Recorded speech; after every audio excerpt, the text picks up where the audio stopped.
The silent witness detective Rachel Carter had seen her fair share of bizarre cases, but nothing quite like this.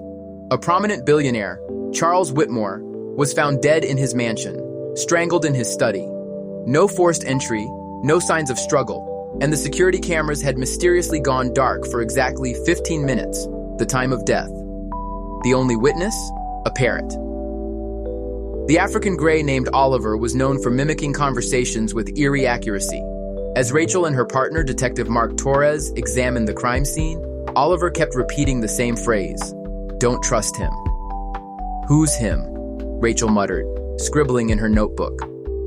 She began interviewing those closest to Whitmore, his business partners, his personal assistant, his estranged son, and his much younger wife. Each had a motive: money, power, revenge. But none had an alibi. As the case dragged on, Rachel spent hours at the mansion, listening to Oliver's words. Then, one evening, while reviewing the security logs, she noticed something odd. The cameras had been disabled from inside the house. Someone Whitmore trusted had done it. She turned to Oliver's cage, lost in thought.